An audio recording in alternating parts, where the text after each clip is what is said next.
take it to the top. We got to keep it moving. We got to keep it high. We got to keep it moving. Make sure that we take it to the top. We got to keep it moving. We got to never stop. We got to keep it moving. Make sure that we take it to the top. Hey guys, I'm the Black Pearl and welcome to the latest episode of My Future, My Career. And I am Zola. My Future, My Career is proudly brought to you by Nedbank. This Nedbank initiative is aimed at equipping you with tools to make informed choices when it comes to choosing your career. Indeed. So what are we going to do? Well, we'll take an in-depth look at different careers, what they entail, and chat to industry experts in different career fields. In South Africa, we've always been aware of our environment, correct?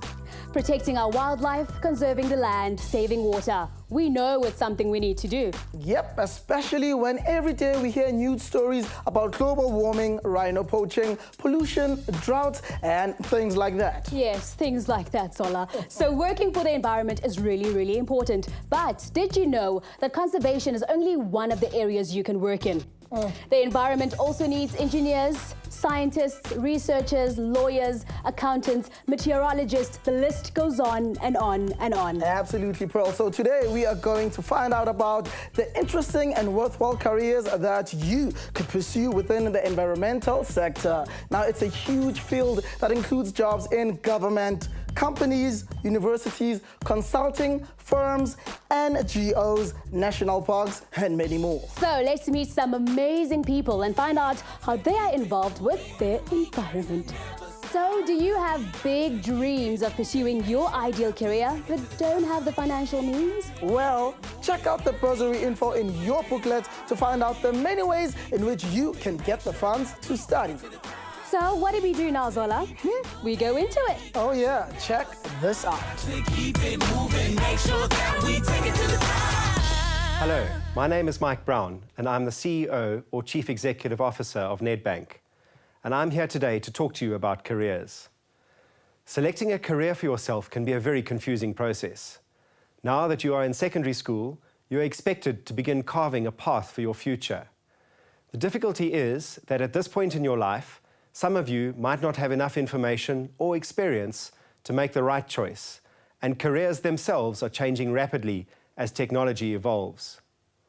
I was fortunate enough to pursue a career I felt passionately about, but I was in a way lucky to start down the right path, influenced more by what some friends were doing and what my parents thought than through any formal career guidance.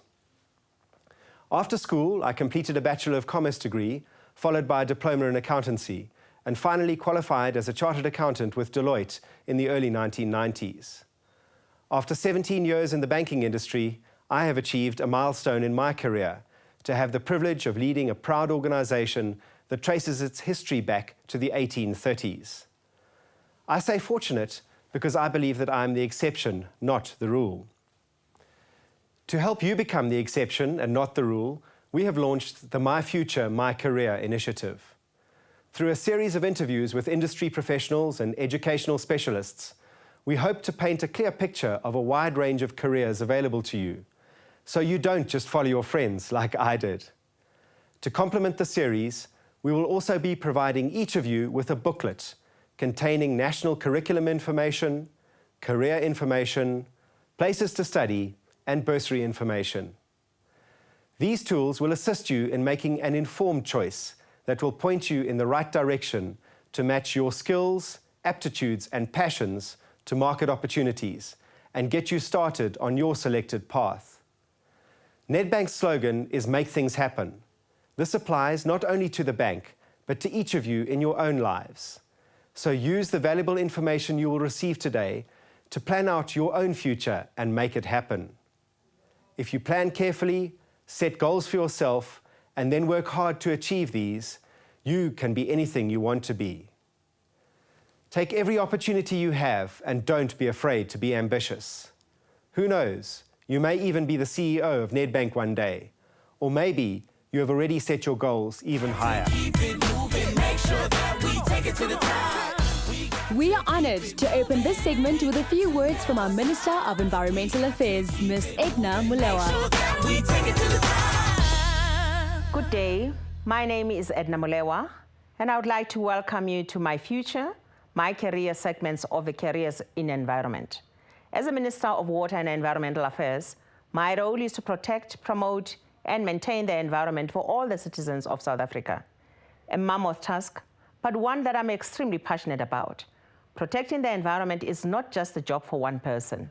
It takes many thousands of people all working together to achieve sustainable change. I am here to tell you that I need your help to make this change. We have many challenges in the protection of the environment, providing clean and safe water, conserving our natural habitats and resources, protecting our constantly threatened wildlife, providing sustainable energy, and dealing with waste properly, to name but a few. But where there are challenges, there are also opportunities. And nowhere is this more prevalent than in the environmental sector.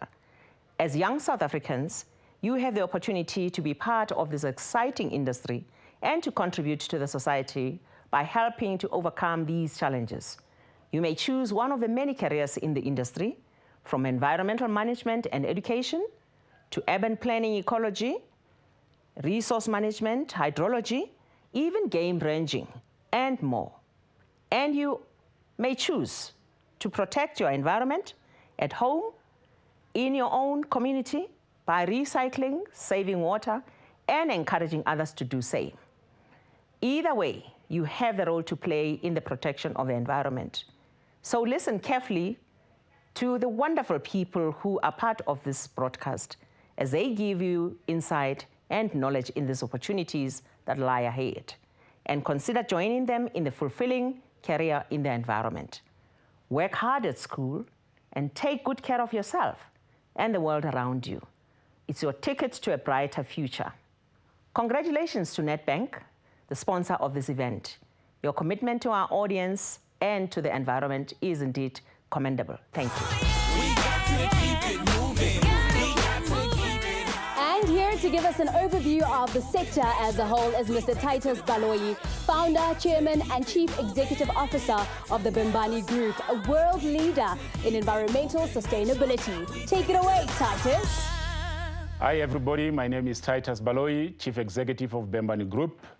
Within Bembani Group, we operate within the environmental career space. We have 7 member companies that are involved in one way or another within the environmental space.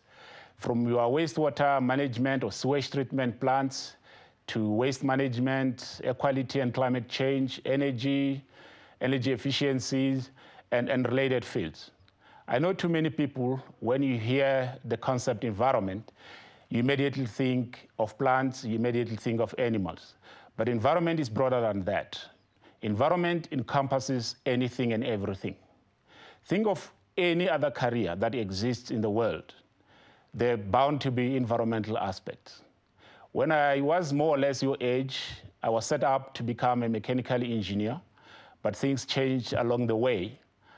We never had environmental careers or environmental guidance at that time because it was not considered a worldwide profession. But eventually, within the environmental space, we tell all sorts of engineers how to design, what to do. So if you to look at it from my initial dream, I've moved from being an engineer or becoming an engineer to essentially determining what engineers get to do. If you look at various sectors, be it construction, be it roads, be it bridges, and so forth, they require environmental expertise. They're not able to do anything, be it design of chemical products, be it building of power stations, be it doing housing, without essentially considering or consulting with us within the environmental fraternity. Environment offers a number of opportunities, especially for you as young South Africans. We're essentially running short of skills in the country within the environmental sector. Some of the skills that exist are essentially imported from other countries in the world. And I hope you guys will find it in your hearts to actually try to move closer. The number of aspects within the environmental management, but I'm not going to be able to outline all of those areas because my colleagues will actually be giving you more details with regard to what you need to essentially enter the career. And I call upon you, young ones, to essentially come to the party and join the environmental careers and have fun with us. Thank you. To keep it moving, make sure that we take it to the top. I'm sure that overview has given you a good idea as to what to expect in today's show, right? Did you get it, Zola? Yes, Pearl, loud and clear. I'm just checking. You never know these things, okay? Anywho, we're kicking off the show with Mr. Bandelani Juguja from the Department of Environmental Affairs and Kevin Moore from South African National Parks. Bandelani Juguja is a Deputy Director in the Sector Education, Training and Development Unit of the Department of Environmental Affairs. Now, the unit is responsible for improving sector education, awareness and access to information. Kevin Moore has over 20 years of experience in biodiversity conservation management for South African national parks. He has worked in 20 national parks around South Africa and knows what it takes to run large reserves and protected areas for the benefit of everyone. Welcome. Bandelani and Kevin. Thank you. Thank you. Thank you. Fantastic. The first question goes to the both of you, but I want to start with you, Kevin. What does the environment mean to you? Well, the environment to me is a very, very large ball of everything that goes in it, like the water and the gases and everything that keeps us alive as humans. But it's also the animals and the plants and everything working together in holistic harmony with one another. Now, the important thing, of course, is how do we actually keep that harmony going? And that's one of the functions that we try and do in SANParks. And to you, Bandelani? To me, environment is this broad concept that refers to our surrounding and its conditions. In that, it includes things like our natural resources, which Kevin did allude to, like water and more. And also in that, we talk about processes and systems that are taking place in order to make the planet habitable and make life on Earth possible. What is the government's role in the environment? Government's role, as you would know, we as a country, we have a constitution wherein we have enshrined environment as a right in the Bill of Rights. So that gives the mandate to government to ensure that there is a sound environmental management. Yeah. Now, I've heard the term green economy. What exactly does it refer to? Green economy is a term that refers to economic activities that preserve environmental quality and ensures that our natural resources are used efficiently and sustainably. What agencies are responsible for the environment and what exactly do they do? We do have a few agencies that were established by the Department of Environmental Affairs. For an example, we have got the South African National Biodiversity Institute, which is responsible for biodiversity management and conservation. They also do researches, because through researches we are able to generate more knowledge and information on how we can conserve, preserve, and manage our biodiversity resources. We also have got the South African National Parks, which my colleague next to me, Kevin, comes from. Kevin! Possibly he will add. So they are also involved in the biodiversity management and conservation, especially within the natural reserve areas, the areas which are proclaimed by legislation to be natural reserves. We also have the South African Weather Services, which is responsible for issues to do with the weather, the climate and related products. Also, we do have the Ismangaliso Wetland Park, which is a program around the wetland management. You know, the wetland areas is it's a resource that is very useful within our biodiversity sector. Now, what kind of jobs are available in these departments? Maybe I will need to start by saying when we talk about environment, we're talking about a very broad concept that cuts across the economic sectors. And also, it's a sector where emerging trends influence what kind of jobs, of careers do we have in this sector. So if I were to tell you about the broad clusters of jobs that we have jobs within the education and training, which is basically those who are involved with human capital development. We can talk about environmental educators, community development officers. We also have got jobs within the engineering and science. That's where we talk about the hard science like meteorology, climatologists, taxonomies. So we also have got jobs within the planning and architecture, where we talk about designers for green products. Also, we have got people who work within the environmental compliance and enforcement. Those are upholding our laws, law enforcement officers, environmental lawyers. We also have got jobs within the finance and economics, because that's where we need environmental economists, which are people who need to tell us about the value of our ecosystem services. We also have within the cluster or category of natural resource management, where my colleague Kevin is coming from, where we talk about field rangers, people who are within the parks, and also people who work with people in natural areas. Usually those are within communities, where you find community development officers, community projects. So environment is such a broad sector that also is evolving. It is forever changing. And when the environment evolves, it means new careers are going to emerge. Even the careers that we have today, we will still be having more to what we have today. Which is really exciting. Now, my question is it just university and college graduates that are employed, or is there another way that one can get into the system?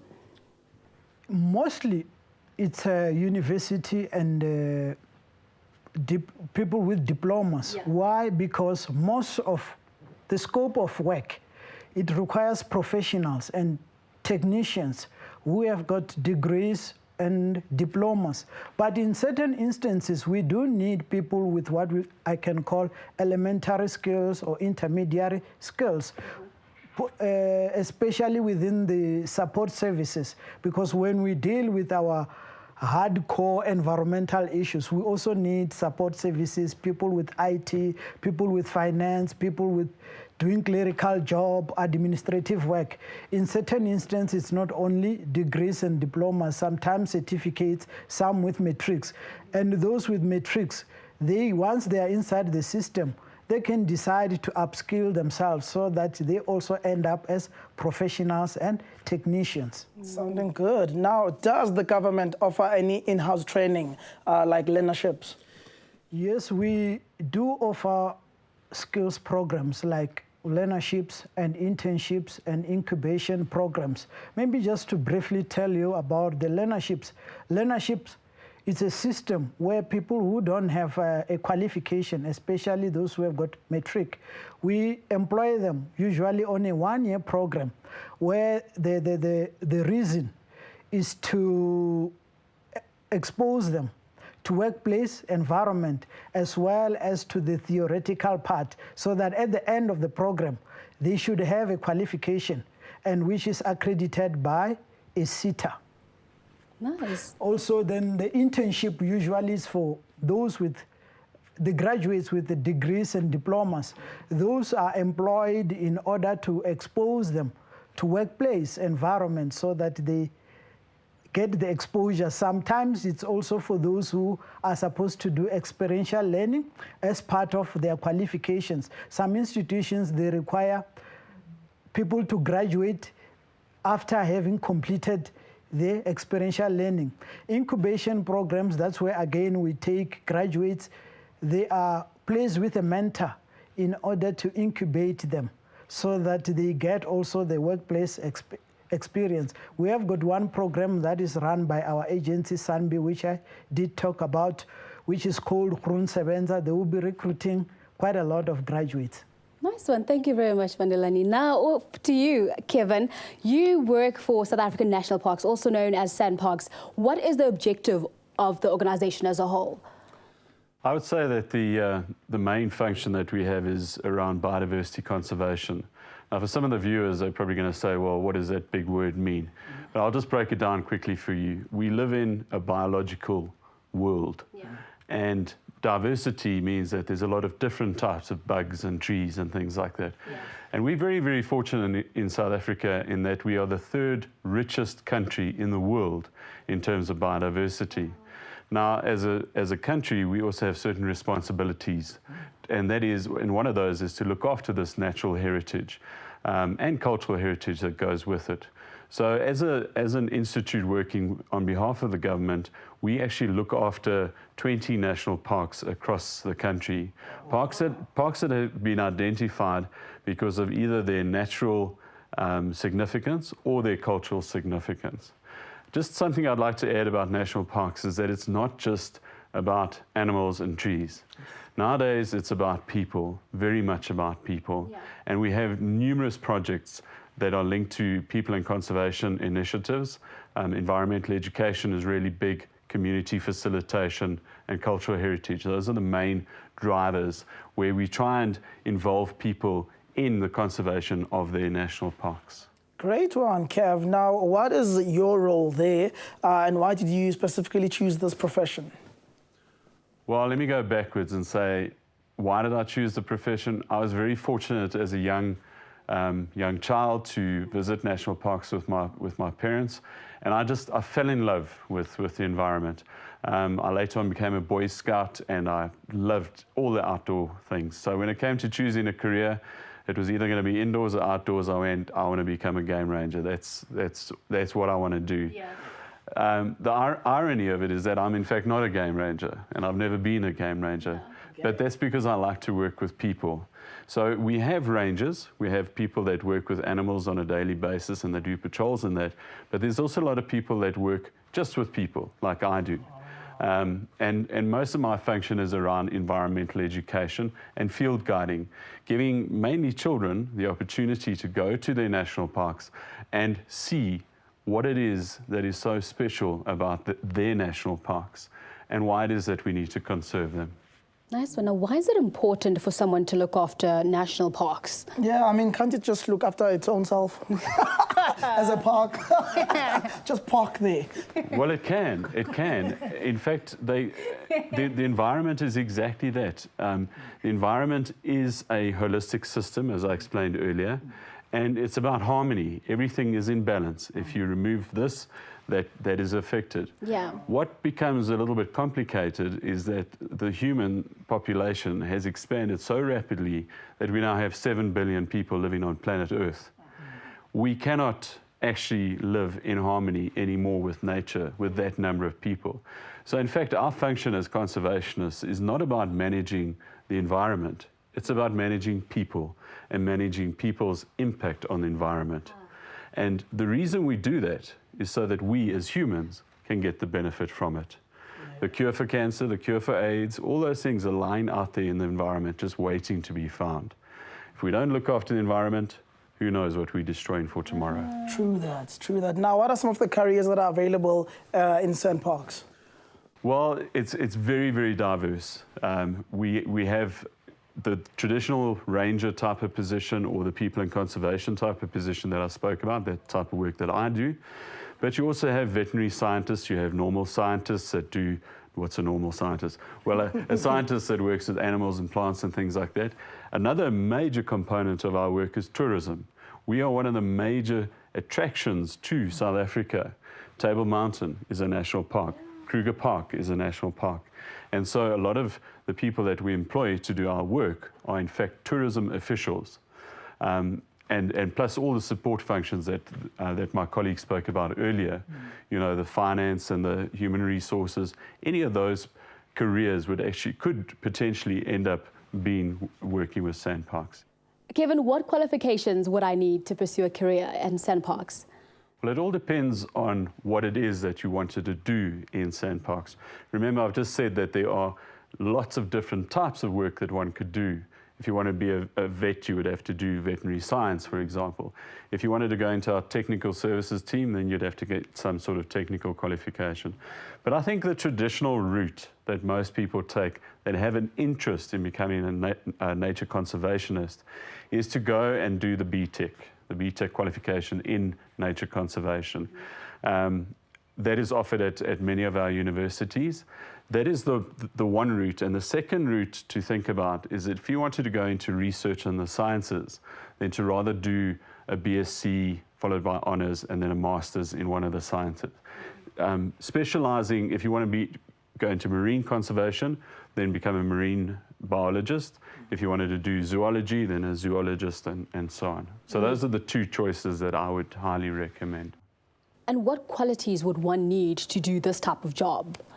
It's quite a tough question, but I think if one looks at what our main responsibility is, it leads into the answer of that. South African National Parks has the responsibility to look after 4 million hectares of state land and water, because we have marine parks as well. Yeah.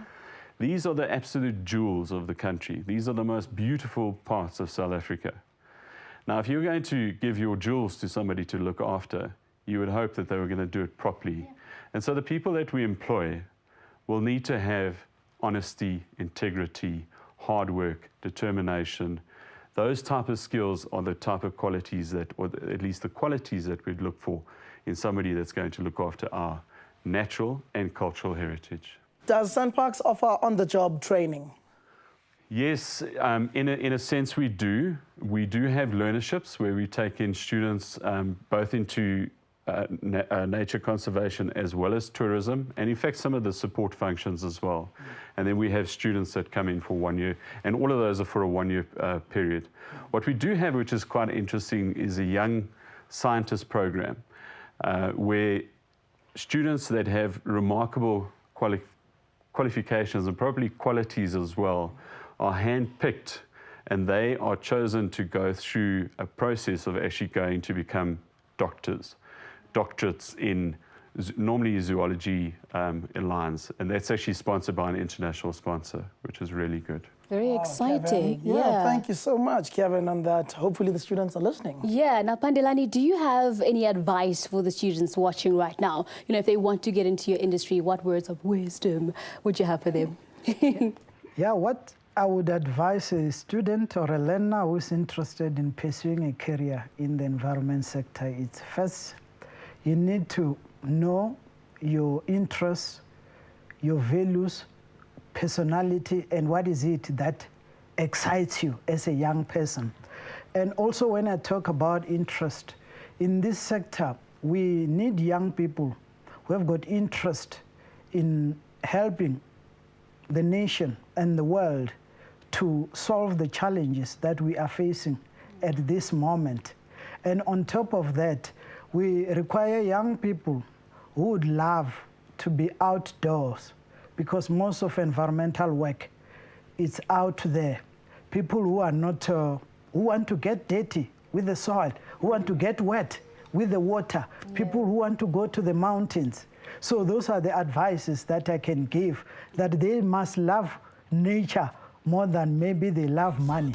Yeah. That's a nice one. Absolutely Yeah. fantastic. Kevin, Pandani, thank you so much for making it a better world for you, for me, and everyone in the cinema. Yes, exactly. And like if And you... the world. And the world. Wow. No, we really appreciate the work that you do, because you are saving our environment. I mean, for our children, for our children's children, and for generations to come. For generations to come. We really appreciate the work that you do. Thank you very much for joining us. Thank you.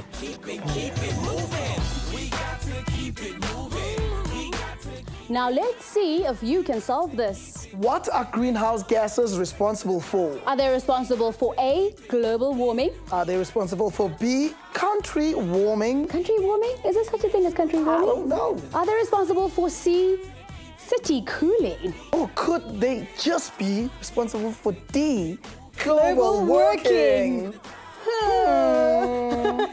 The answer is coming up just a little later. Think about it. Yeah. Now, let's meet an environmental consultant to find out more about consulting and research in the environment. Yes, Victor Sipugu has a Master's of Environmental Management and started out teaching and mentoring students.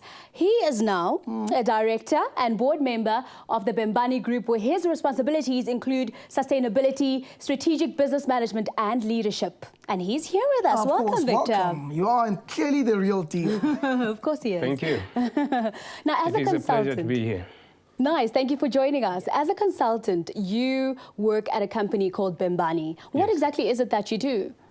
Well, one more thing that I want to add, environmental consultants, besides undertaking all this technical environmental consulting work, they can also assist in coming up with strategic documents wherein they can assist, for example, in putting together your environmental strategies.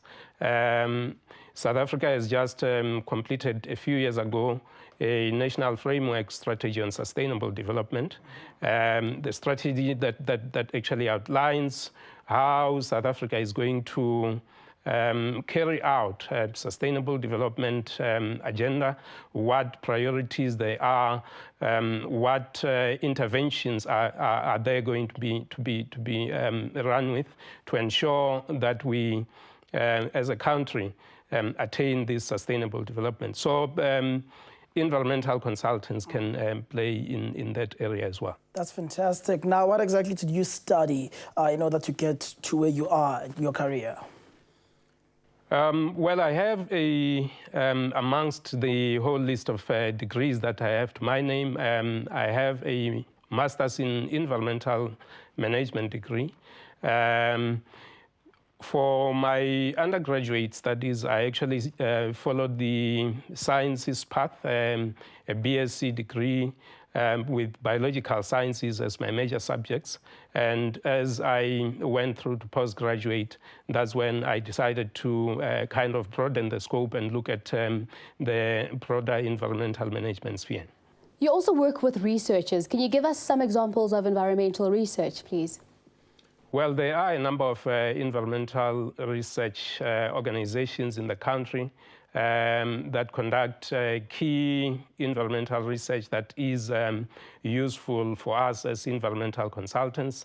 I'll mention, for example, the Council for Industrial and Scientific Research, the CSIR, where you find there are a whole host of researchers within the field of environment, within the engineering field.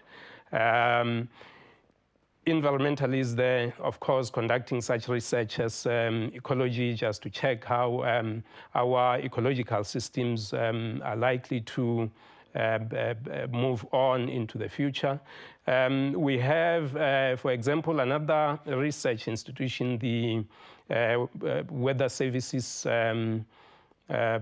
South African Weather Services, sorry. And these are the people who are into all the weather-related and climate change research.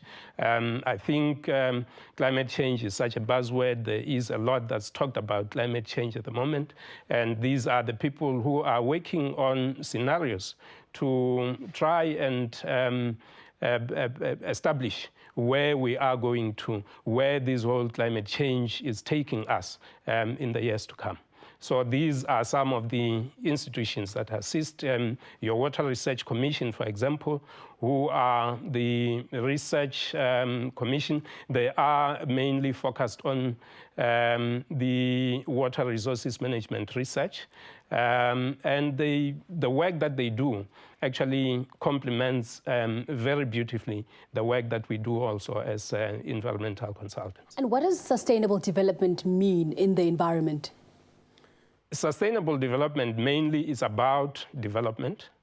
The development that ensures that there is economic activity that's happening that will assist in people getting jobs, in people able to put food on the table.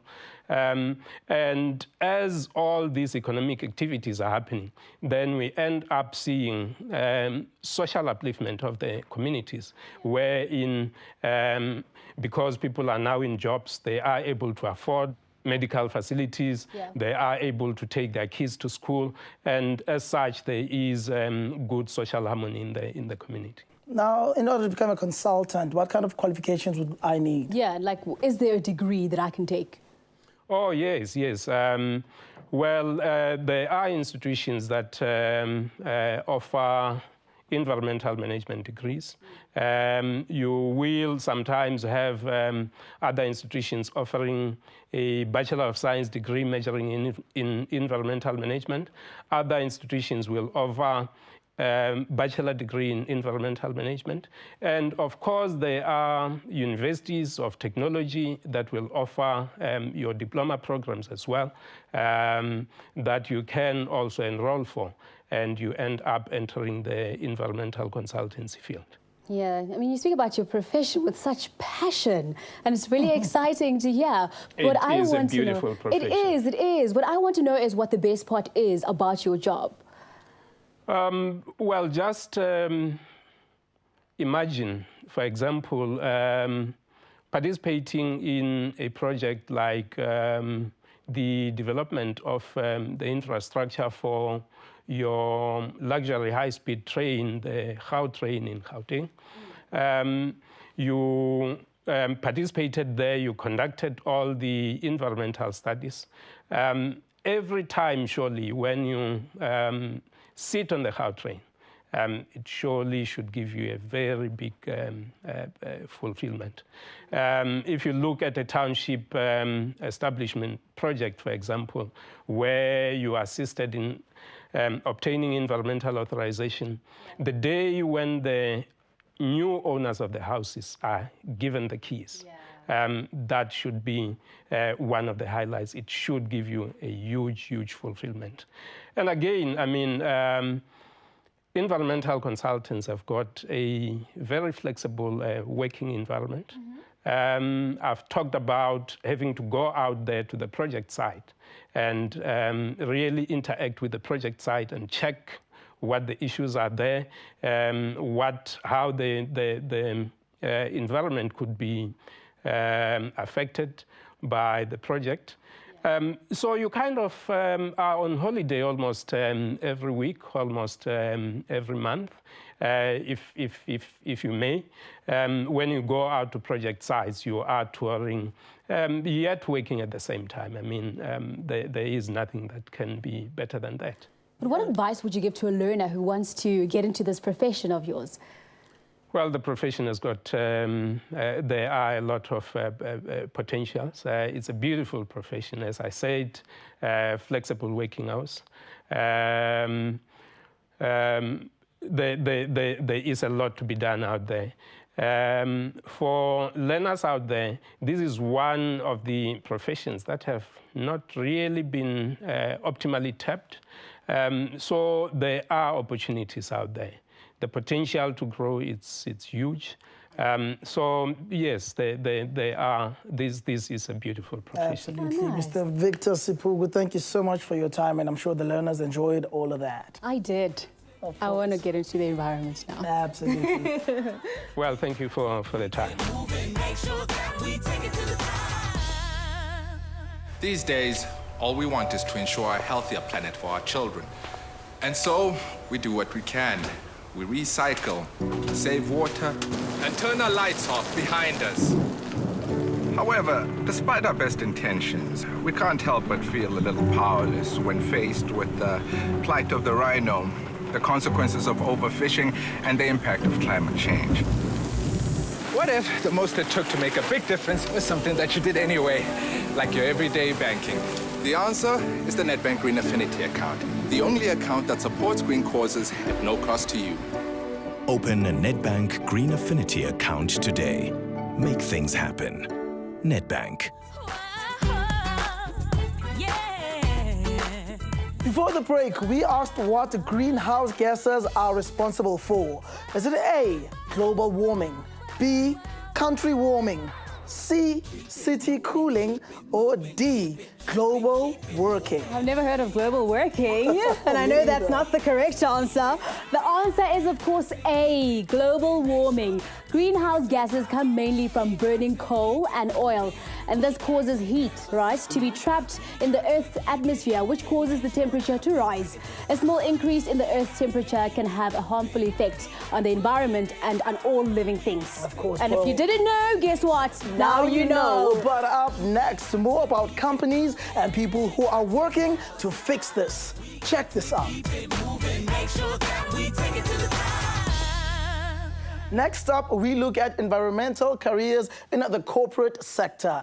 And to help us break it all down, we are now joined by Brigitte Burnett, Kavita Phema, and Dave Lucas from 3 major corporate companies. Definitely. First, we have Brigitte Burnett, who has been in the banking industry for over 16 years and is now the head of sustainability at Nedbank Limited. Now, Zola, let me tell you, it is her job to make sure the bank achieves a balance between its economic, environmental, and social goals. Fantastic. Now, next we have Kavita Phema, who has a master's degree in environmental management. Now, since graduating, she has worked for the Department of Water Affairs, Iliso Consulting, Eskom, and is currently Group Environmental Advisor for AECI. Of course. And finally, we have Dave Lucas, an Eskom bursary recipient who has now worked there for, guess how many years? 24 years. How did you know? Oh, well, I just guessed. You just guessed.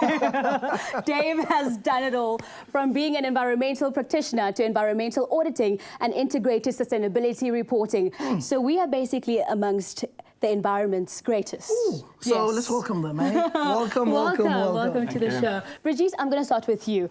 We've always known Nedbank as a green bank. What is the connection between a bank and the environment? Nedbank is really a vision-led, values-driven organisation, and environmental considerations as part of our larger sustainability journey are really key to achieving our vision of building Africa's most admired bank for all of our stakeholders. It's part of our values as a corporate. It's part of our deep green DNA, we like to say. So caring for the environment and for communities is a key strategic focus area, allowing Nedbank to build a resilient society and a resilient business within that society. Einstein once said, the world is a dangerous place, not because of the evil that men do, but because of those that stand by and look and do nothing. Nedbank has chosen not to stand by and do nothing, but rather to make things happen for our communities and the environment. Nice. Well, that's why we love Nedbank. Now, you are the head of sustainability at Nedbank. Tell us more about your job and the path you took to getting here. My path has been a number of years in the making. I really started in the heart of the business of banking, really getting to understand how the bank operates. I then moved more into environmental law and risk management. And then as head of sustainability, it really is a focus more on integrated sustainability. So we play a really key role in shaping the longer term strategy for the bank. We've key to reporting for the bank, both in terms of integrated reporting, but also for the various indices. And we are responsible for really integrating all the considerations of sustainability, whether it be social, environmental, cultural, or economic, really into the business. So we use environmental sustainability as the lever, but we do look at it across the entire spectrum of sustainability. Nice one. Now, what other environmental careers are available within the bank? There really is a wide variety of careers available, from looking at green buildings to renewable energy opportunities, to environmental and social sciences and management, to strategy and even communications and marketing. So we look at a wide variety of educational backgrounds when we are looking for new Nedbankers. But what really is key for us is to find people that are passionate about sustainable development, that are entrepreneurs in their spirit, that are innovative and find the new ideas that we need.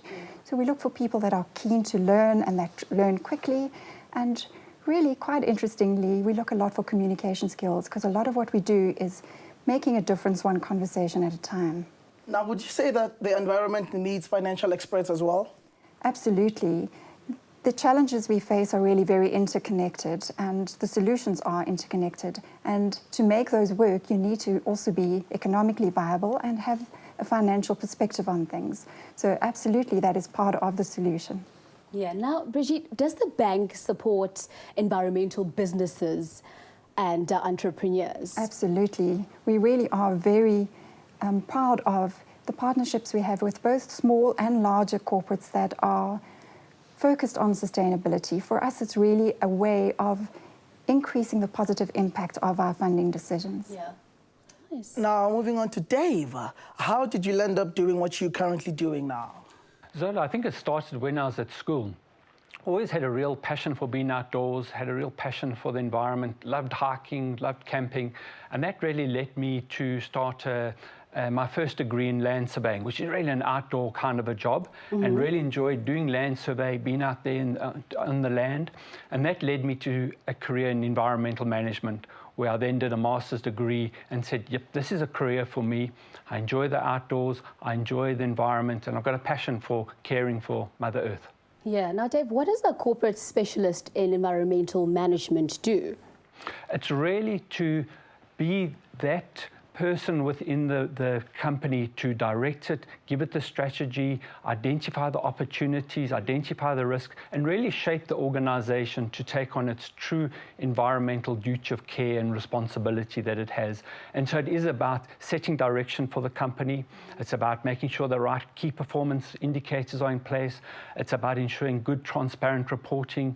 It's about ensuring that the right mechanisms and systems are in place to actually deal with environmental issues, so that you can reduce your impact on the environment. Nice. Now, you work in climate change and sustainability. How does the work you do help Eskom? Zola, it's very important. You know, climate change is probably one of the biggest environmental threats facing mankind. And really what the role that we play and the support we provide Eskom is to be able to have a long-term strategy and a plan of how is Eskom going to deal with the challenge of climate change. It's about setting new direction. It's about how we reduce our carbon footprint. Yeah. It's how we introduce new technologies. It's how we mitigate the impacts that we have. On the other side, it's also about how do we respond to the effects of climate change. We know that South Africa and the rest of the world is going to be impacted by changes in the climate, and we need to be resilient to it. So part of the role that I have is also making sure that Eskom is resilient to the changes, different technology, different way of doing things, making sure that we can deal with changes in weather, climate, rainfall, wind, you name it. We've got to be resilient to those changes. Dave, would you give us examples of other environmental people who work in Eskom? Yes, we range from having environmental researchers that have postgraduate degrees, doctorate degrees that do research, as well as having people that focus on legislation, having degrees in environmental law, as well as having practitioners that deal with doing environmental auditing, assurance work, as well as practitioners that continuously assess our activities and how we can ensure that those activities don't impact on the environment. So it's a lot of people working there. Speaking of a lot of people, does Eskom contract environmental consultants? And would you say this is a space for entrepreneurs to thrive? Yes, there are many different parts of our business that require consultants to come and partner with us to find environmental solutions. So some of those areas are around research. So in our environmental research arena, we do contract with people to assist us in our research. We also, with all our major big build programs that we're busy, we're building power lines, we're building power stations, and there we contract with environmental assessment practitioners, companies that do environmental assessments for us, to be able to ensure that before a decision is made to build our project, we understand the environmental impacts and get the required environmental authorizations from the relevant authorities. Now, Dave, we keep hearing about renewable energy. Are there different career opportunities there? I think within the space in South Africa, it's really a dynamic area. So it's not just Eskom that's involved in renewable energy, but there's a whole now independent power producer industry that is really pursuing the whole renewable energy sector in South Africa. And so that has grown a whole new industry, and there are definitely a need for many environmental practitioners, environmental specialists to be involved in renewable energy activities, from implementing the projects, where they're going to take place, understanding the impacts that they have on the environment as well. Wow, Dave, thank you so much. A lot of insight right there. We'll come back to you. Moving on to Kavita, I'd like to know from you, tell us a bit about what AECI does and what exactly do you do as well? Thanks, Ola. AECI is an international company. It's got quite a diverse business structure as well. We focus on specialty chemicals, producing a wide variety of chemicals. We have a mining services division, which does explosives manufacturing, and that's globally. And then we also have a property division, which does development and sale of leased property. Essentially, we are a company that provides a service to other industries. So we have quite a wide footprint. It's very well spread out across the globe. My role in the company is essentially to provide environmental oversight. So I look not only at legal compliance and do we actually comply to what the law requires, but I also do sustainability and governance, and also carbon footprint reporting, and those kind of aspects fall within my portfolio. As a chemicals company, do you need to be extra aware of the environment? Yes, Pearl. Chemicals themselves evoke a very emotional response in people. Just the fact that it's substances that we don't really know very well causes a lot of concern. So not only from a personal and human health perspective, we also have a huge concern in terms of environmental aspects. What does it do to the water, the land, the air? So those are the kind of aspects that are of major concern. Now, kindly please tell us about the types of people you employ to look after the environment. Well, we have a wide variety of people, ranging from technicians to scientists and engineers, who all work in different parts of the business, but also have a role in looking after the environment. So do you also employ scientists and researchers? Yes, we do. Scientists are probably one of our biggest group of people that we employ. Mm-hmm. Scientists and engineers form the major component of the people within the company. Researchers, yes, definitely, because we are trying to focus very much on green chemistry. We would like to make sure that our chemicals that we manufacture have the least bit of impact on the environment as possible. So we do look for innovative kind of thinking and research, and that is why we look towards chemical engineers and scientists who can come with different solutions. Now, how does one become an environmental officer at a company? Well, essentially, you would start as within a company as a SHE practitioner. It's basically safety, health, and environment, and focusing not just on environment, but looking holistically at safety aspects, health aspects, and environmental issues. And a person like that would start very much at the shop floor level and work their way up. It's not an easy field to just jump in at the top level, so you would work your way up. A lot of experience is needed, especially in a chemical environment where you're dealing with a wide variety of issues. So experience plays a big role. Nice one. Well, thank you so much, Kavita, Dave, and I'll call you my brr. Because you can't say Brigitte. I can't say Brigitte.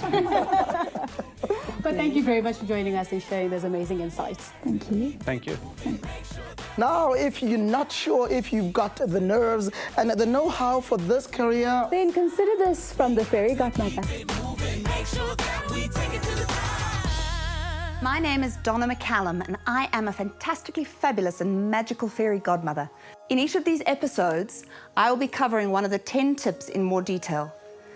And just so that you don't miss out, here are the 10 tips. Tip number 1, be authentic. Tip 2, play to your strengths. Tip 3, have fun. Do what you love and love what you do. Tip 4, it's your choice. Tip 5, learn to learn. Tip number 6 is dream big. Tip number 7, take action. Tip number 8, overcome your fears. Tip 9, build support around you. And tip 10, gratitude. The tip for this week is be authentic. What do you think be authentic means? It means be what you are, be who you are. How many of you have had the experience where you're trying to impress someone and you try to be something that you're not? It usually happens when you're trying to impress a girl or a guy, doesn't it? You hear yourself saying something like, oh, you like Formula One racing. Wow, I love Formula One racing. When actually you don't like Formula One racing at all. You hear these words coming out of your mouth, but you think, that's not me. Being authentic is about being comfortable enough with who you are to not have to change it to impress other people. Being honest about who you are. And the key for authenticity is to stop trying to be something for someone else. When I was in matric, my dream was to be an actress. And my father said, do you want to be an actress/waitress for the rest of your life? And because he was my father, I listened to his advice and went and studied a finance degree. And went into business for 10 years. And it took that long before I came back to my true passion and followed my own authentic path. So now when it comes to you making your own career choices and decisions about the future, dig down deep and be honest with yourself about who you really are and your own dreams and passions. and then follow them. Do this fairy godmother exercise. Take out a notepad and a pen and write down, what do I like? What do I dislike? What makes me most happy? What am I most passionate about? Write down the answers to these questions, and when you're choosing your career, choose something that is in line with the things that make you most happy, your passions. Keep it moving, make sure that we take it to the top.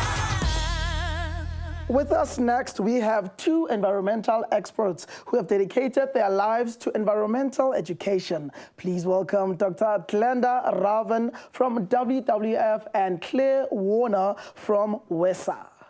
Dr. Raven completed her doctorate in environmental education at Rhodes University in 2005. She has made many contributions to the development of environmental education, training and professional development in South Africa and continues to be one of the most respected environmental figures on the continent. Claire has a master's degree in environmental education and comes from a background in biology and conservation. Claire works with schools on a regular basis around environmental projects and development of lesson plans. She's also responsible for resource development, the facilitation of training program, and environmental awareness days.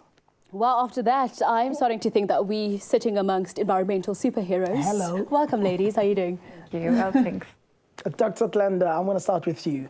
Now, you work for the WWF in Nature. That's the Worldwide Fund in Nature, South Africa. Now, what exactly does the organization do? The organization has a vision to inspire people to live in harmony with nature, mostly for their own well-being and the sustainable development of the country. So there are various programs that they work with, working with people to secure our natural assets in South Africa. Can you tell us a bit about your background and how you got into this industry? Yeah, my background goes back to an initial Bachelor of Commerce degree, was my undergraduate study. I then trained as a teacher through a higher diploma in education. And I taught for 8 years, economic and management sciences. Following that, while I was teaching, I got involved in an environmental education club at the school. And that led me into environmental education, where I completed my master's degree and then stepped out of teaching into the space of environmental education. And I moved from environmental education into professional development, and now I work in human capital development for the environment. Now, what is the Environmental Leadership Program for? Environmental Leaders Program at WWF, we aim to develop leaders for the environment, regardless of the sector that people sit in or the job that they sit in, but ultimately leaders that lead for the environment. And that would be new leaders as well as leaders who are currently in our organizations already. Now, we've already had some people from the government. So what is the difference between an NGO and government agencies like SANParks or the South African Institute of Biodiversity? Yeah, SANParks and SANB, they essentially have a legislative mandate that defines what it is that they do. Yeah. In the NGO sector, I would think that we have more freedom to define our own mandate, and we work in quite close collaboration with the mandated agencies to fulfill their mandates. So we support the work that our government agencies do, but we do have freedom in the way in which we do that. Now, I'm assuming, and Zola, I know you can back me up, that looking after the environment seems like a huge task. So are there any career opportunities in the NGO space? The career opportunities are endless, and very often people think of working in the environment as only people who are trained with a Bachelor of Science degree. But that is not so. Our work in the environment spans the spectrum. So we have environmental lawyers, for example. We have resource economists, which are people who train with a commerce background and go into the environment. And as we move towards more renewable energy solutions, you could, for example, get a plumber who has a greener angle, or an electrician who works in a solar energy space. So there's no parameter around any careers that are available in the environment sector. They span the spectrum. Coming to you, Claire, you work for WESA, that is the Wildlife and Environmental Society of South Africa. What exactly does WESA do? WESA is an example of an NGO. We're a membership-based NGO. We've been in operation now for 86 years. And our motto, our slogan, if you like, is people caring for the earth. So we are involved in high-impact environmental projects around 4 thematic areas. Those are waste, water, energy, and biodiversity. But obviously they all interlink at some point, depending on the project.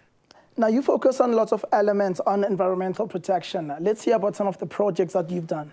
Okay, so our projects are either education or conservation-based, or they work very closely together. On the education side of things, we work in schools to support curriculum-based learning, improve environmental management within schools. And then on the conservation side of things, we have practical field projects across the whole of South Africa, where we're focusing on the key environmental topics of the country. So for example, the removal of alien plant species, and also a good example is the Blue Flag program, making sure our beaches are clean and our sea is safe to swim in. These are all projects that WESA is playing a key part in. What is your role in the organization? My role in WESA is the education manager for WESA's northern regions, and that encompasses Gauteng, Northwest, Mpumalanga and Limpopo, so a large geographical area, but really it's working on any education project in those areas, supporting, as I say, schools, but also running training programs for any individuals, communities, corporates, businesses who are interested in learning more about the environment and assisting them with that process. So how did you get into this career? I got into this career by being interested in the environment. If I go right back to the start, when I was at school, I've always loved animals. I've loved working outside. And so I volunteered. That's how I started. I went to vets. I went to zoos, the SPCA. I volunteered at first. I then decided to follow that path to study biology. And from there, I did an internship in the Kalahari Transfrontier Park with SANParks.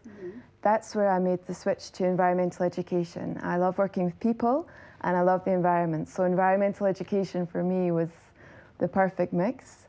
And I then went on to study my master's and then was lucky enough to move into working with WESA. Nice one. Now, are there any good careers in the environmental sector? Yes, there are a lot of good careers, and I would echo what Dr. Ravan said about there being a large variety of careers. It's not the case that you have to just work in conservation or education. As she was mentioning, if you have a passion and an interest in the environment, but perhaps skills and qualities in another area, there's really the scope for you to blend those two together. So marketing, communications, lawyers, there's really a lot of scope out there for people who want to work within the environment. Yeah, wow. Dr. Ravan, what are the biggest environmental issues that we are facing right now in South Africa? The single most big issue for me is the unsustainable use of resources in South Africa. And a lot of our work is centered around sustainable use of natural resources.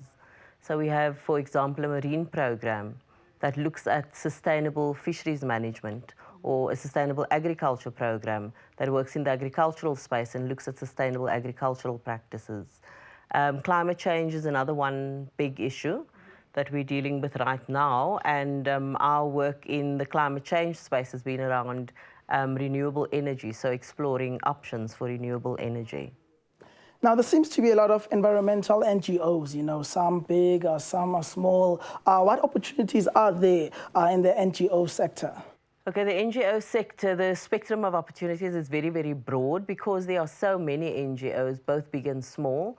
Many of them focus on very different areas of environmental conservation and improved environmental management.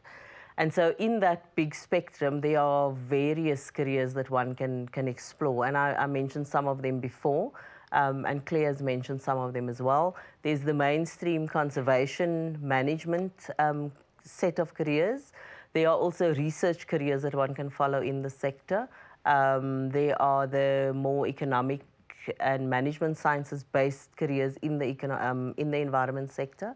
So I mentioned resource economists, also sustainability officers, sort of dealing with improved environmental management. But the list is endless. And I guess one needs to walk into one of those NGOs to see the spectrum of jobs that we actually do have available. Yeah.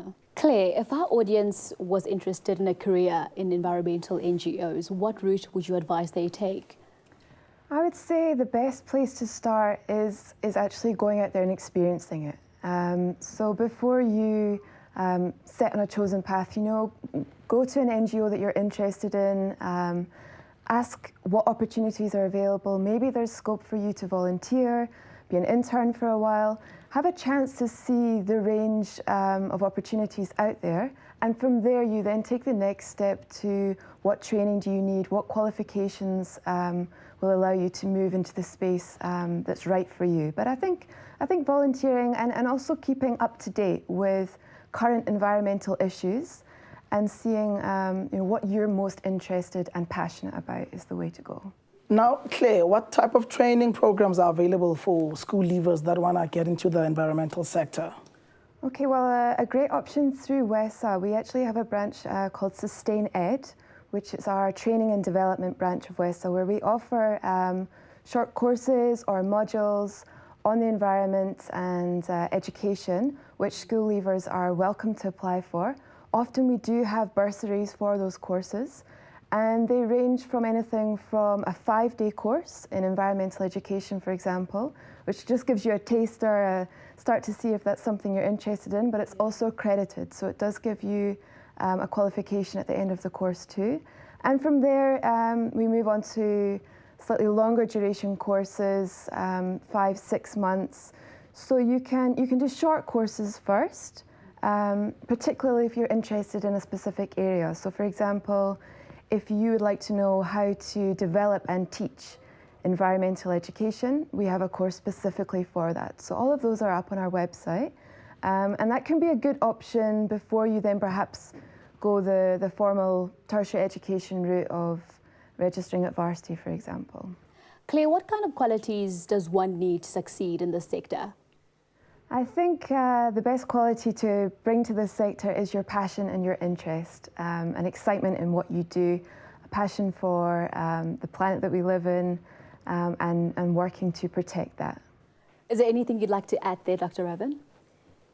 Yes, as Claire had said, starting off in our own homes and with ourselves, our own sort of practices with regard to the environment. And there are various campaigns and various actions that are already underway. An example would be the 49M electricity efficiency program. That begins with all of us, and Claire was talking about collective action, and that requires us all to work together. Other things like our means of transport, the modes of transport that we use. We don't often think twice about jumping in our cars, to drive a very short distance. A walk might be a better option. So those are the small things. Recycling is fairly easy. There are various local government programs around recycling that makes it quite convenient for one to separate your waste. And those are the small ways, I guess, that every man in the street can contribute to the environment. Yeah. Now, I personally think that you have a very important job, and we would do with people like you in the world. Do you sort of feel like you are a guardian of the environment? I do feel like I'm a guardian of the environment, but I'm going to have to say that the environment for me is broader than the natural environment. It includes the people that interact with that environment as well. And having trained as a social scientist, that's sort of my bias. So I'm always onto the people. And when I talk about environmental leaders, I think that each one of us needs to become an environmental leader, not only as a career, but regardless of where we are. Yeah. Now, are there any opportunities for entrepreneurs in the environmental sector? Many opportunities. South Africa is often said to be on a green path of development, moving towards a green economy. And within the green economy, we looked at things like waste minimization, energy efficiency.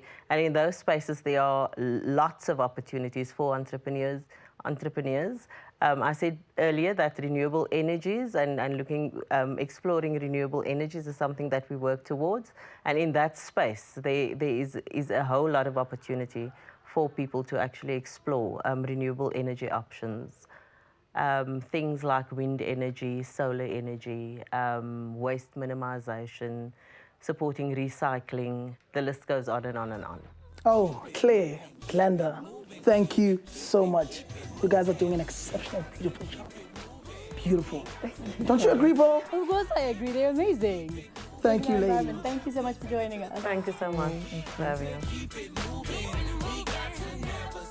Before we go to the break, let's give our brain some exercise with this teaser. Here it is. If you were standing directly on Antarctica's South Pole facing north, which direction would you travel if you took one step backward? Think about it. The answer coming up after this. Now with this, you get the whole 9 yards. All of the ding, ding, ding, and that's the whistle. Oh hey, what he's not telling you is you'll get a gold check card with unlimited swipes, free internet banking, electronic transactions, and debit orders. As you were. I hear you asking about that kitchen sink. Of course, man, you get that too. In fact, you get the whole enchilada. Thanks. Hang on there, Eugene, I'm gonna let you finish in 1 second. Because you get a year's free membership to Nedbank Greenbacks rewards that you can use to get cool stuff online or in store. Now that's what I call the whole enchilada. Hey, Eugene? That's me and you, together. Get Nedbank savvy today. Visit nedbank.co.za or any Nedbank. Make things happen. So this is what we're going to do now, right? We're now going to find out what kind of education and training is available for people who want to pursue an environmental career. With us, we have Dr. Isaac Rampedi from UJ and Mr. James Chakwizira from the University of Venda. Absolutely, Pearl. Now, Dr. Isaac Rampedi is a senior lecturer in the Department of Geography, Environmental Management and Energy Studies at UJ. He has a PhD in Environmental Management from UNISA and is currently researching the sustainable uses of indigenous plants to help improve our nation's food security. Mr. James Chakwizira is a senior lecturer and head of Department of Urban and Regional Planning in the School of Environmental Sciences at the University of Venda. He holds a Bachelor of Science Honours and Master of Philosophy in Urban and Regional Planning and is currently doing his doctorate on urban public transport systems for the Gauteng region. Gentlemen, welcome. Thank you. Now, from what we've heard from our other guests, the environment covers a lot of ground. There seem to be hundreds of different options available in the sector. Yes, and I'm thinking now, you know, if I decide that I'm now interested in a career in the environment, Dr. Isaac, what degrees would UJ offer me? Yeah, there are formal qualifications and short learning programs. I think for a starting phase, trying to enter an environmental management stream, we've got at least four different types of degrees. A BSc, Life and Environmental Sciences, with a specialization in botany and geography. And then we've got a BSc program, a 4-year program, with geography and environmental management. The third one, we've got a BSc 4-year program with geology and environmental management specialization. Now, Mr. James, would this differ if I had to go study it at the University of Venda? Thank you very much. At the University of Venda, we have a school-based system instead of a faculty-based system. And there are 8 schools, and the School of Environmental Sciences is one of the schools. I belong to the School of Environmental Sciences. In that school, we have 5 departments. We have what we call GGS, Geography and Geographic Information Systems Department. It also offers specialization in environmental studies, but making use of geographic information systems. We also have what we call MEG, Mining and Environmental Geology, which trains, environmental, geologists. Then we also have HWR, hydrology and water resources, where we have a specialist in water and hydrological resources. Then we have URP, where I come from, which trains urban and regional planning. That's why you're seeing this smile. And then lastly, we have resource, we call it actually ERM, Ecology and Resource Management. That is the front banner of environmental courses. There you get the Bachelor of Science, which is the most popular one in environmental sciences. It's a 3-year degree program, but you can actually then do the honors in the 4th year for those who score 60% and above. And then beyond that, there are articulation possibilities for the masters, but for the masters, then your honors, you should have also scored 60% and above. And then these masters are done in the different streams of departments that we're talking about up to PhD level. Thank you. Wow, James, I'm listening to you now and I'm so overwhelmed because it's just so much stuff. With so many options, you know, how do I then decide which route I want to take? Thank you. It's a very interesting question, and a question that every matriculant should ask.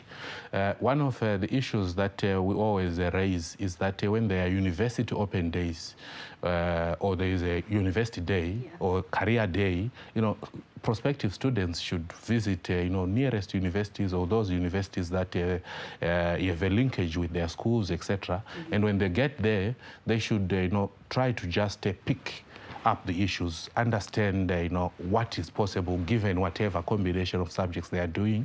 But at the same time, we always talk about, you know, the sort of all over alumni that you have, the former students that you have from various universities who also stay in your society, and you can have contact with them. You know, they can be like a peer kind of, you know, sounding board. You talk with them. They are perhaps your role models. You ask them, you know, I'm thinking of this, I'm doing this. What are the possibilities? But at the same time, also try to look at market trends, because sometimes you don't want to enter into some kind of a profession and you find at the end you are hitting a brick wall. You can't get a job. There is no food on the table, and you start, you know, having a lot of, you know, questions. So basically, I think it's that kind of matrix, but at the same time also look at yourself honestly and try to understand your strengths. What are you good at? What is your passion? And then see whether that matches, you know, with the environmental, you know, streams that, you know, even my colleague was talking about. And then from there, you know, pick it up, work hard, so that perhaps you score the required minimum requirements, and then you can also enjoy university life and at the same time, you know, achieve your goal. Absolutely true. You need to be passionate about what you do. Are the university courses demanding? Oh, definitely. University is different from high school. The scope of topic, the scope of concepts that are being covered is quite detailed and very, very robust, and it requires a high level of theoretical engagement and independent study and ability to access all the information that is required for making decisions. Definitely. Now, if I'm in high school, what subjects do I need to be studying to pursue a career in environmental studies? Yeah, in high school, trying to enter an environmental management sector, I think geography will be a very, very good combination. A study in geography, a study in physics, a study in biological sciences, as well as mathematics. And this time I'm talking about mathematics proper and not mathematics literacy. So it's biological sciences, it's science, it is geography, and it's mathematics so proper. Pure maths. And also pure maths, yes, and also a good command of the English language. Fantastic. Now, moving this side, are there diplomas or short courses that I could do in order to pursue a career in the environment? Thank you. There are actually a number of short courses and also diploma courses, and you can start actually at a certificate level. For example, the university where I come from, University of Venda, they have a certificate in GIS, a certificate in cartography, a certificate in environmental management, but we have also similar arrangements in other universities like the University of Johannesburg. You go to the Rhodes University, you go to perhaps UCT, University of Cape Town, perhaps there now you see the specialization coming around, you know, marine studies, because they are closer to the sea, and you know, it's all what makes, you know, a career in environmental studies quite interesting and also broad. So are the entry requirements different to a university? Yes, surely they are quite different. For some of the certificate courses that are offered by accredited training houses, sometimes it's open, or they will require, even mature entry or recognition of, some call it recognition of prior learning. But at the same time, when you go for the diploma courses, if you look at the mathematics, it's a 3, which is the 30 to 39%. So it's actually lower. This one is for the both of you, and I think it's very important because after graduating, you want to know that there's going to be a job that's available for you. So are there any career opportunities in this sector, and is there a demand for environmental graduates? Yes, there is a very, very big demand for jobs in the environmental sector. Over the last 10 to 15 years, it is a sector which is appearing to be rapidly growing and providing jobs to the South African economy and market. Jobs are wide-ranging. They range from positions in the national and provincial governments. We've got various departments like Department of Water Affairs, Department of Energy, Minerals, Department of Forestry. We also find it at the provincial levels where there are different, ministries created to enhance sustainable development. We also find career opportunities at local government. Local government has emerged to be a very key, significant provider of employment. Close to 37,000 people are currently employed in that sector. Apart from the national government, provincial government, and local government, there is also not-for-profit organizations such as community-based organizations and non-governmental organizations. They are playing a very important role as well. And lastly, we also have the private sector where there is environmental consultancy. We've got environmental consultancy sector, which is growing very rapidly. If one looks into the newspapers, the Citizen newspaper, job adverts, or the Sunday Times, they're always looking for environmental officers and people of related skills. So it is definitely in demand, and one has got to position himself or herself to be able to have the skills that are needed. And with you, James? Thank you very much. I would want to complement what my colleague talked about. Our experience as a university is that our graduates have been absorbed as environmental planners, environmental geologists, environmental managers, and then we have also had some of them also joining the research and the development institutions such as the Council for Scientific and Industrial Research, such as ARC, Agricultural Research Council. So you find the options are wider, and one of the issues is sometimes most of our graduates are taking the challenge of employment upon themselves. So after completing, they proceed to register with the professional body, SACNASP. And once they get that registration, then they are now able to even register their own private company, employ themselves, but also employ others. And I think that's also an interesting dimension to the market. Yeah. That's fantastic. Now, are there bursaries available in environmental studies? Sure, there are a lot of bursaries. There are those that are traditional to every university, like the EDU loans, etc. But there are those that are specific that you get from the Department of Environment and Tourism, Department of Agriculture, and we now have a COTCA, Department of Cooperative Governance and Traditional Affairs. You also have the Department of Human Settlements. We also have a CETA itself, Construction, Education and Training Authority, and they give, for example, landscape architects, people who play around, designing and making sure that our landscape, especially when you move around shopping malls, is something that keeps us glued in the shopping mall and business gets moving. All right, now this one is for the both of you. I'd like to know, to the audience watching right now and wanting to get into the environmental sector, what would your advice be to them? They must work hard. They must approach institutions of learning, universities, technicons, or training institutions, and they must be prepared to learn new material and to upgrade their knowledge, from time to time. With you? Thank you. I'll just zero down and emphasize on, meeting university entry requirements. And for example, At our university, the cutoff point is 27 points.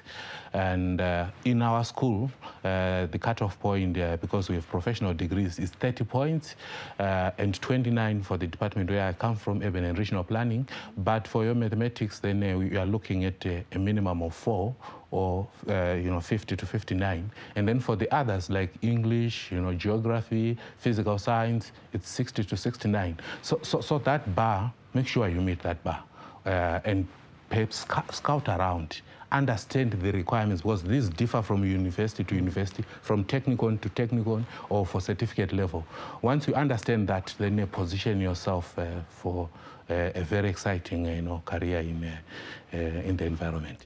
So Zola, after hearing all of that, do you now want to get into the environment industry? Hey, Ms. Kinso. Really? You never know. You? Hey. It's a lot of hard work, and I know you and hard work don't really mix. Anywho, before the break, we wanted to know the answer to this brain teaser. Well, if you were standing directly on Antarctica's South Pole, facing north, which direction would you travel if you took one step backwards? Quite complicated. Would you gentlemen know? James? Southwards. You think southwards? James, you agree as well? So you'd be facing south if you took one step back. Is that your final answer? Yeah. Zola, you've got the answer? Yeah, I do. In my pocket. Out. There we go. The answer is north. North. All directions from South Pole are north. North. Yeah, so there's no south on the South Pole. But 10 points for trying. Thank you very much for joining us, yeah?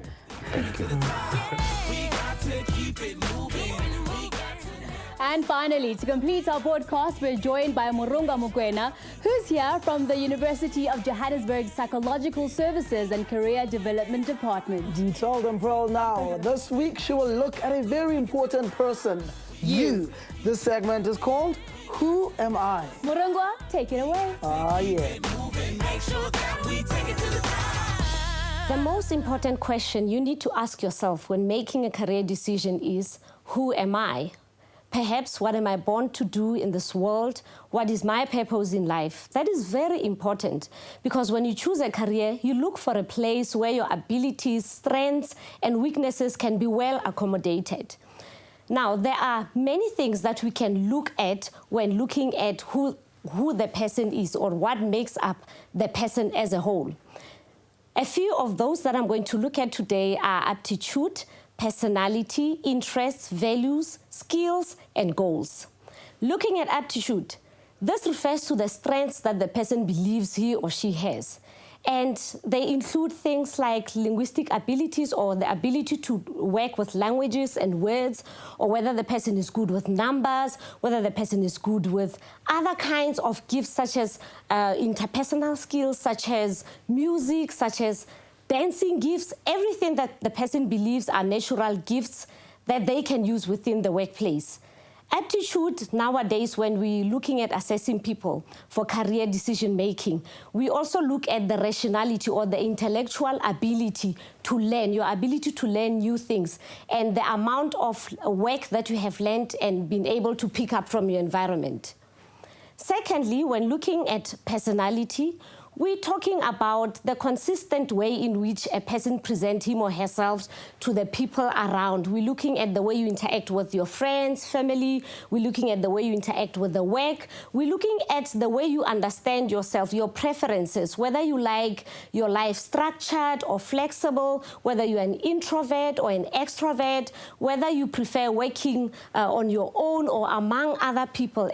Moving on to interest, we're looking at things that you always like doing, such as the kind of toys that you've liked playing with, the kind of TV programs you used to watch when you're growing up, what magazines or books you used to read, anything that interests you, that you are passionate about.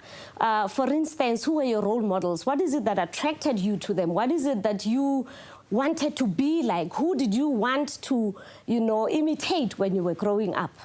That informs your interest. It's informed by your experiences, your background, and everything you were exposed to in your childhood. Your career has to take that into account. And if you're not passionate about what you are doing, you're not going to be confident. So it's very important that you follow a passion that accommodates, or a career that accommodates your interests.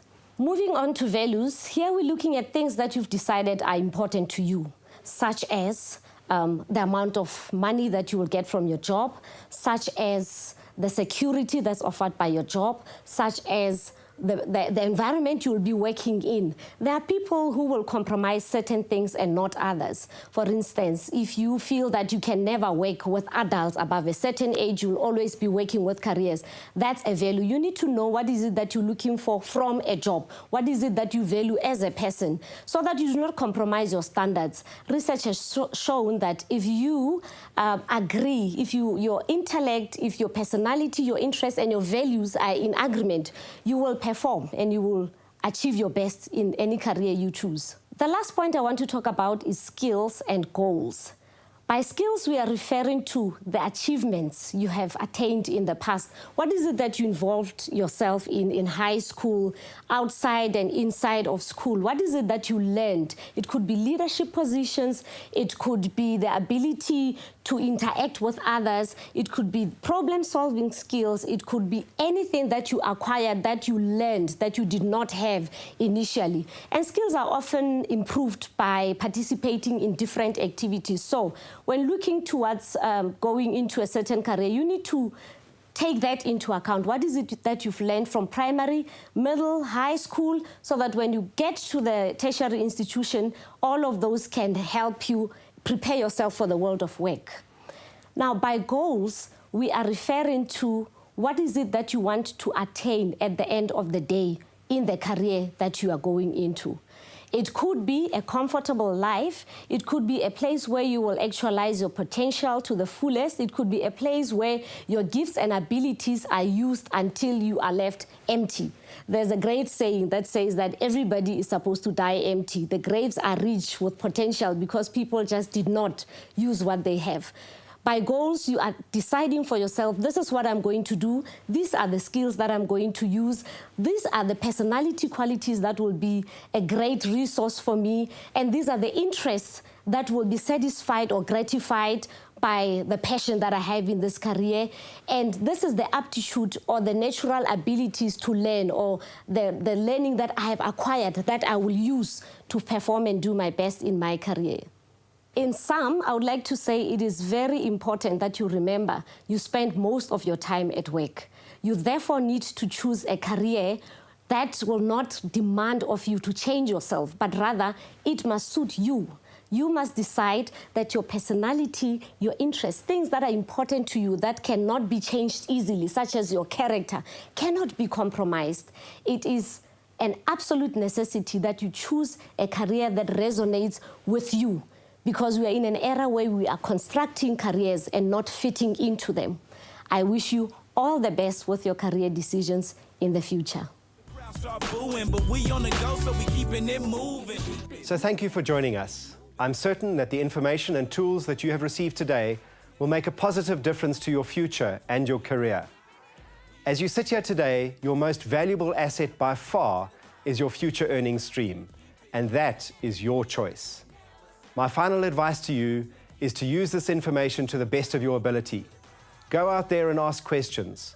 Contact the appropriate people. Investigate your options and never give up. You are the master of your own destiny.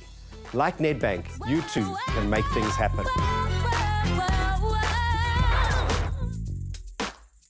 Protecting our environment is of utmost importance, as we all should know by now, and clearly it takes a lot of people to achieve this. Absolutely, Pearl. So if you are inspired by what you've seen and feel like you can make a difference while making a living, then consider a career in the environment. Definitely, the environment needs you, and you need the environment. So come join these amazing people and make a difference to the world around you. Absolutely, Pearl. So if you have enjoyed this broadcast, please speak to your educator to find out about the other topics, and don't forget to register. Of course. Thank you so much for joining us today, guys. Bye. We are off to save the world. To infinity and beyond. Don't kill the world. Come with me, Pearl. We got to keep it moving. We got to keep it high. We got to keep it moving. Make sure that we take it to the top. We got to keep it moving. We got to never stop. We got to keep it moving. Make sure that we we take it to the top. Wake up every morning doing jumping jacks and go anywhere that the function's at. I'll be there, so prepared, ready for the fight, so don't be scared. Took a lot of heart and a whole lot of practice. No more sitting back, laying back on the mattress. On the attack, fire like matches. Y'all spectators, leave that for the masses. We real players, the game not nice. Everybody won't have the famous life. You don't have stamina, I must damage it. Do something good and smile for the camera. Trying to win this, you know what we doing. A championship is what we pursuing. You step in the sky. We got to keep it moving. We got to keep it high. We got to keep it moving. Make sure that we take it to the top. We got to keep it moving.